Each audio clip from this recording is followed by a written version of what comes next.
अस्सलामुअलैकुम। Forces institute Bahawalpur में आप सबको वेलकम करते हैं।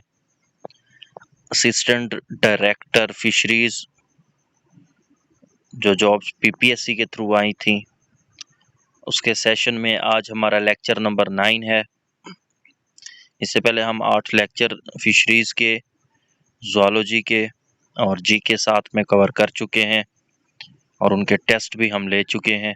तो आज हमारा जो है वो लेक्चर नंबर 9 है, जिसमें हम स्विम ब्लैडर्स को डिस्कस करेंगे फिशेस में, और इसके अलावा रिप्रोडक्शन जो फिशेस में होती है उसको भी थोड़ा बहुत हम एक्सप्लेन करेंगे।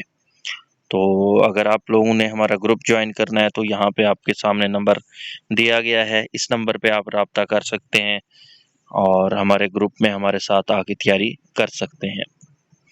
तो बगैर कोई टाइम वेस्ट किए हम अपने लेक्चर नंबर 9 की तरफ चलते हैं।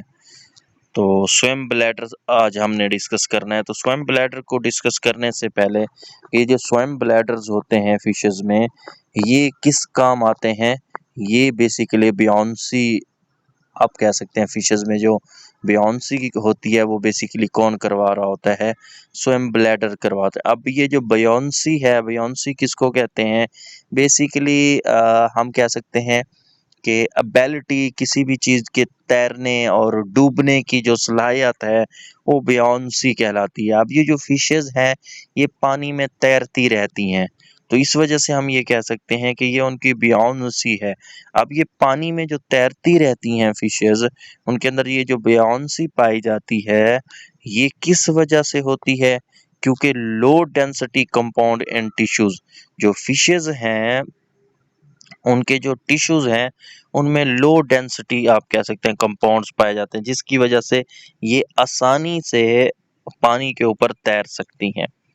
ठीक है। लीवर आर सैचुरेटेड विद बयोंट ऑयल, और लीवर जो है वो सैचुरेटेड होता है ऑयल के साथ, जिस जो कि हेल्प आउट कर रहा होता है फिशेस को कि वो पानी में आप कह सकते हैं तैर भी सकती हैं, सतह पे भी आ सकती हैं, नीचे भी जा सकती हैं। Use fins to provide lift, और इसके जो फिशेस के फिन्स हैं, ठीक है, कॉजल फिन हो गया, पेक्टोरल फिन हो गया, पेल्विक फिन हो गया, एब्डोमिनल फिन हो गया, तो ये सारे फिन्स जो हैं ये भी हेल्प आउट कर रहे होते हैं फिशेस की बियॉन्सी के अंदर। इसके अलावा रिडक्शन ऑफ हैवी टिश्यूज, तो फिशेस में हमें पता है हैवी टिश्यूज नहीं होते। हैवी टिश्यूज ना होने की वजह से भी फिशेस जो है वो आसानी के साथ तैर सकती हैं। और उसके बाद जो है वो क्या है? स्विम ब्लैडर, जो आज का हमारा बेसिकली टॉपिक है। तो स्विम ब्लैडर भी फिशेस की, हम कह सकते हैं, हेल्प आउट कर रहे होते हैं बियॉन्सी के अंदर, कि फिशेस सतह पे आ जाती हैं या फिर फिश जो है वो पानी के अंदर चली जाती है। अब वो जब पानी के ऊपर आती है, सरफेस के ऊपर फिश आती है, तो उस वक्त क्या होता है, फिशेस के जो स्विम ब्लैडर है उसमें पानी भर जाता है। जब वो पानी को निकाल देती हैं तो वो फिर नीचे की तरफ चली जाती हैं जो फिशेस हैं। ठीक है, तो ये तरीकाकार होता है।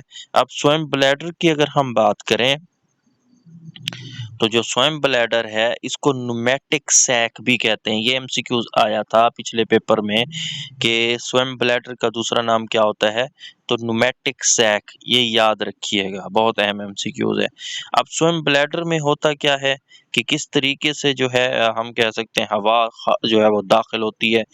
तो बेसिकली ब्लड जो है वो ब्लड, आप कह सकते हैं ब्लड जो वेसल्स हैं वो क्या करती हैं, उस ब्लड को लेके आती हैं किसके पास? स्विम ब्लैडर के पास। ठीक है। अब वो जो ब्लड आ रहा है उसमें ऑक्सीजन रिच है, मतलब ऑक्सीजन मौजूद है। ठीक है, गैसेस इस वजह से लिखा हुआ कि ब्लड से वो जो गैसेस हैं वो स्वयं ब्लैडर के अंदर आ जाएंगी। स्वयं ब्लैडर से फिर क्या होता है, रेटी मैरीबल। ठीक है, तो रेटी मैरीबल जो है एक, आप कह सकते हैं, ट्यूब बनती है। ये आगे समझाता हूँ कौन सी ट्यूब है।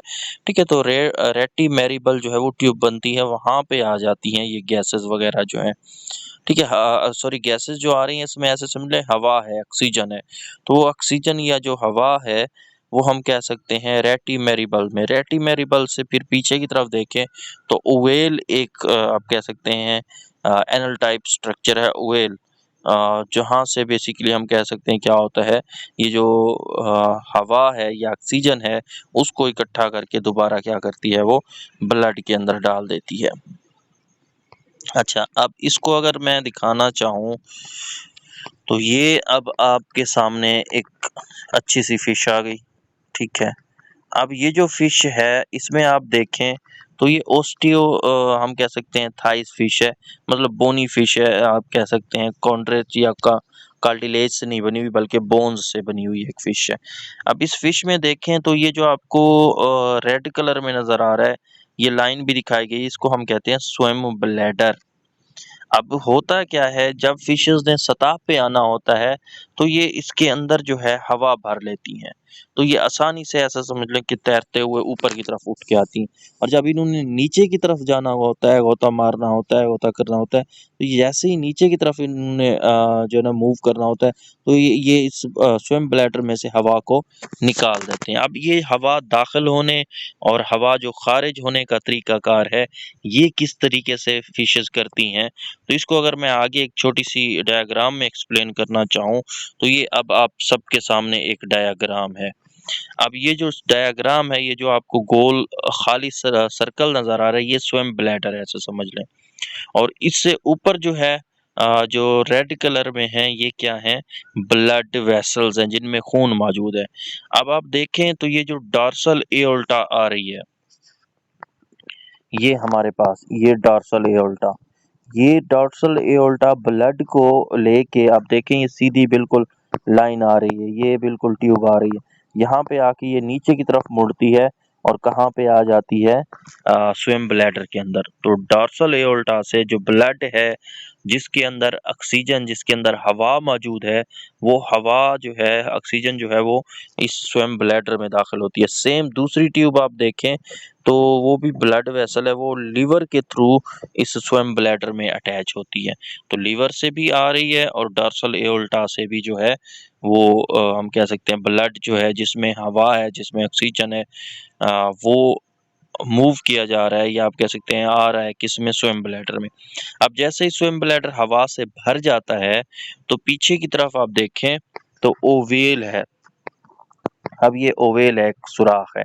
अब वहां से फिर उस ऑक्सीजन या हवा जो है उसको खारिज किया जाता है और वो दोबारा से ब्लड वेसल्स में आ जाती हैं। फिर ब्लड वेसल से वो फिर कहाँ पे आती हैं, जो हम कह सकते हैं गाल ब्लड, सॉरी कौन सा है हमारे पास, स्विम ब्लैडर में, ठीक है। फिर स्विम ब्लैडर से ओवेल, ओवेल से फिर ब्लड, तो इस तरीके से ये एक सिलसिला चलता रहता है। इसको हम काउंटर मैकेनिज्म भी कह सकते हैं, ठीक है। अब काउंटर मैकेनिज्म का मतलब क्या है कि एक ही टाइम में यहाँ से ब्लड जो है वो ऑक्सीजन जो है, हवा जो है वो दाखिल होती है और दूसरी साइड से निकल रही है बाहर की तरफ। तो एक साइड से दाखिल हो रही है और दूसरी साइड से निकल रही है, तो इसे counter mechanism, counter current mechanism भी कह सकते हैं, ठीक है। अब यहाँ पे आप देखें रेटी मैरीबल।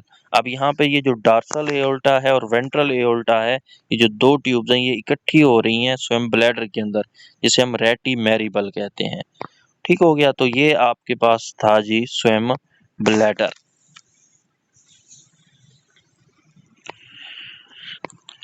अच्छा, अब हम नेक्स्ट चलते हैं रिप्रोडक्शन की तरफ। अच्छा, ये जो रिप्रोडक्शन का पहला पहला आया हुआ है ना, ओवी पैरास, ये पिछले पेपर के अंदर भी आ चुका है, पास्ट पेपर एडी फिशरीज का जो है उसमें था कि ओवी पैरास क्या होते हैं। तो रिप्रोडक्शन की बुनियाद पे जो जानदार हैं वो तीन तरह के हम डिवाइड करते हैं रिप्रोडक्शन के पॉइंट ऑफ व्यू से, ओवी पैरास, वीवी पैरास और ओवो वीवी पैरास। तो तीन टाइप्स हैं, ठीक है, ओवो वीवी पैरास, वीवी पैरास और ओवी पैरास। अच्छा, अब होता क्या है, ओवी पैरास किसको कहते हैं, जो अंडे देते हैं उन्हें ओवी पैरास कहते हैं। वीवी पैरास किसको कहते हैं, जो बर्थ देते हैं, जो बच्चे पैदा करते हैं, उन्हें ओवी पैरास। और ओवो वीवी पैरास किसको कहते हैं कि उनमें जो फर्टिलाइजेशन है वो तो इंटरनल होती है, लेकिन हम कह सकते हैं उनमें जो अ, हमारे पास बर्थ होगी वो क्या होगी, एक्सटर्नल होती है। तो वो ओवो वीवी पैरास। अब सबसे पहले है ओवी पैरास।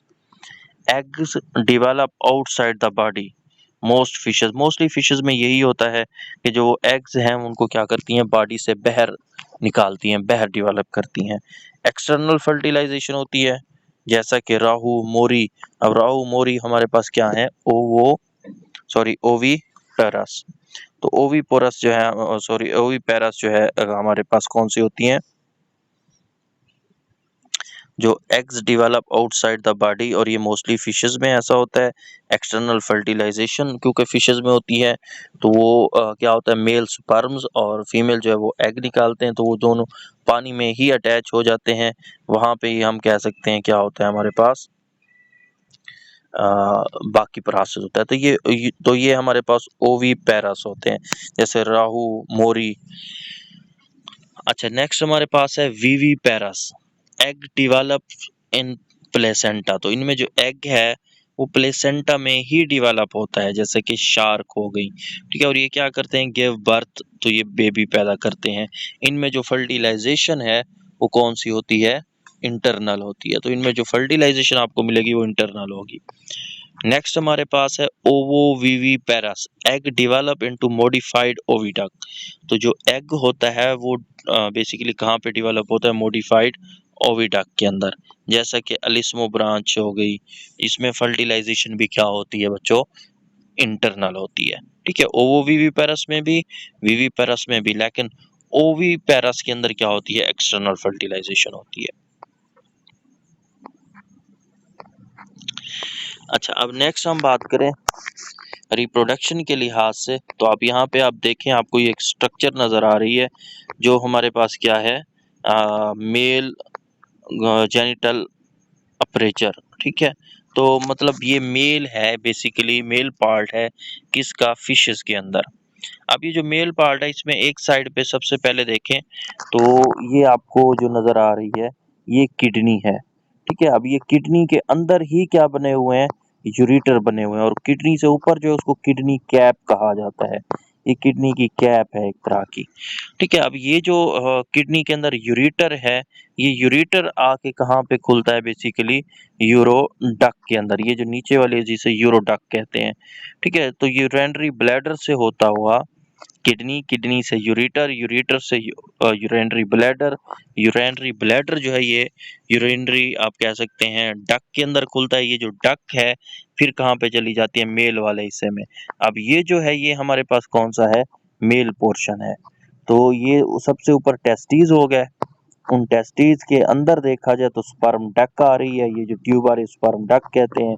ये भी बेसिकली कहाँ पे आके ओपन होती है, हम कह सकते हैं यूरिनरी डक के अंदर। तो नीचे जो है यहाँ पे हम कह सकते हैं सारी चीजें इकट्ठी की जाती हैं, ठीक है। तो वहां से फिर बॉडी से वो जो स्पर्म्स बनेंगे उनको बॉडी से क्या कर दिया जाएगा, निकाल दिया जाएगा, ठीक हो गया। तो ये हमारे पास हम कहते हैं क्या होते हैं, मेल पार्ट है किस चीज का बच्चों, फिशेस का। नेक्स्ट ये देखें तो ये आपके पास फीमेल पोर्शन है, इसमें भी ऐसे, ये आपके सामने ओवरी है और उसमें हम कह सकते हैं यूरेटर है, नीचे यूरिनरी ब्लैडर है, और ये फिर अटैच है हम कह सकते हैं फीमेल पोर्शन के साथ, जिसे ओवरी कहा जाता है। अब ये जो फीमेल की ओवरी है इसके अंदर क्या होते हैं, ये फीमेल की ओवरी है, ठीक है। फिश के अंदर, इसके अंदर क्या होता है, बहुत ज्यादा एग्स होते हैं, क्योंकि एक्सटर्नल फर्टिलाइजेशन होती है। तो जो एग और स्पर्म्स है जब वो बाहर आते हैं तो मोस्टली उनमें से डैमेज हो जाते हैं, ठीक है। वो मौसमियाती तब्दीली हो सकता है, वो पानी का तेज बहाव, कोई भी वजह हो सकती है। तो इसलिए इनके अंदर जो एग्स हैं वो बहुत ज़्यादा तादाद में होते हैं, ताकि उनमें से कुछ जो है वो क्या कर सकें, सरवाइव कर सकें। अच्छा, ये हो गया फीमेल जेनिटल अपर्चर, आपके पास मेल हो गया, फीमेल हो गया। अब होता क्या है कि ये जो है प्रोसेस किस तरह का है, कि किस तरीके से रिप्रोडक्शन होती है फिशेस के अंदर। सबसे पहला है गैमीट्स मैचुरेशन। तो ये जो गैमीट्स मैचुरेशन है, कि जो गैमीट्स हैं वो क्या होते हैं, मिच्योर होते हैं। जैसे ही गैमेट्स मैच्योर होते हैं तो ओवुलेशन होना शुरू हो जाती है। ओवुलेशन ऐसे समझ लें कि फर्टिलाइजेशन होना शुरू हो जाती है, ठीक है। तो फर्टिलाइजेशन होती है गैमेट्स मैचुरेशन के बाद। अच्छा, उसके बाद क्या होता है, कुछ जो है उसमें हम कह सकते हैं स्पाइनिंग होती है। स्पाइनिंग का मतलब क्या, स्पैनिंग में ये होता है कि एग और स्पर्म्स जो हैं वो उनका क्या होता है, वो आपस में मिलते हैं, फर्टिलाइजेशन होती है, और जो है हम कह सकते हैं आगे नेक्स्ट जनरेशन बनती है। अच्छा, नेक्स्ट हमारे पास है क्लेस्पर्स। अब क्लेस्पर क्या है, मॉडिफाइड फिन्स हैं।